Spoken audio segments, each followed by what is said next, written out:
And good evening, everyone. Thanks for clicking on WDTV.com. I'm Carrie Lynn Galiotis. And I'm Ben Katko. Here's the stories we've been following on 5 News today. First of all, an investigation is underway after police found a pair of bodies in a home in Mon County. That was this morning. And this all started when officials got a call because someone on Merle Yost Road called 911 and then hung up. Now, apparently when police got to the home is when they found the 2 people dead inside. We're told the police are investigating this as a murder-suicide and that the 2 people they found are related to each other. Their bodies have been sent to the state medical examiner's office where they're awaiting an autopsy. Now, if you have any information, you're asked to call the Detective Division of the Mon County Sheriff's Department at 291-7218. Staying in Mon County, we're learning a little bit more about an accident that killed a woman this morning. We first told you about it on West Virginia midday. That crash happened just after 7 this morning on Route 7, about 2 miles outside of Blacksville.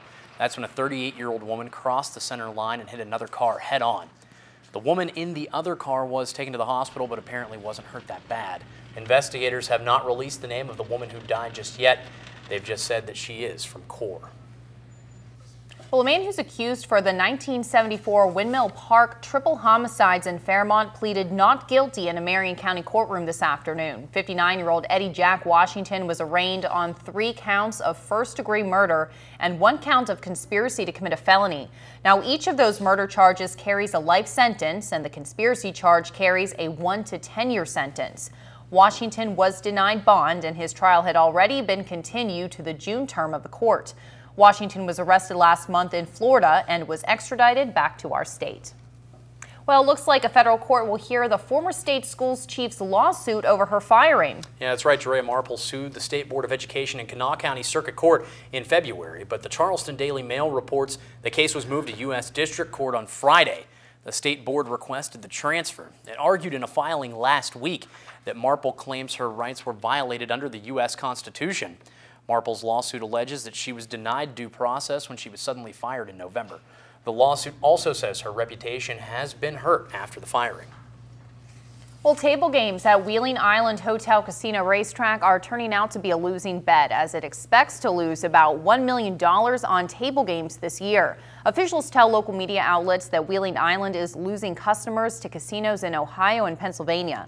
The games are also labor intensive. Now, Wheeling Island says it's done just about everything it can to reduce cost and increase customer base.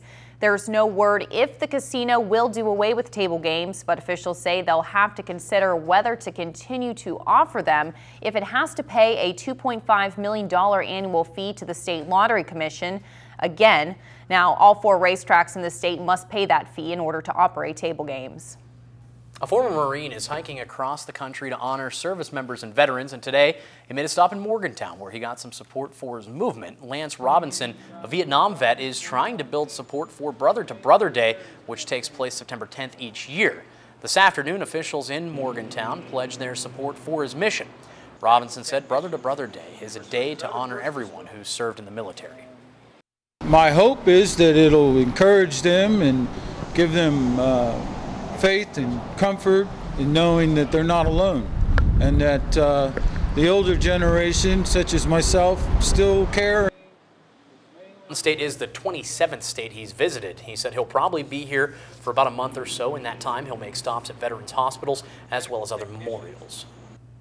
All right, let's take a quick look at what we're working on in the newsroom for Fox 10 at 10 and 5 News at 11 tonight. First up, we'll bring you the latest on the apparent murder-suicide investigation underway in Mon County right now. Plus, parents of Washington Irving Middle School students are heading to the Harrison County Board of Education meeting after the arrest of the school's assistant principal for child abuse charges. We're going to have details of that meeting tonight.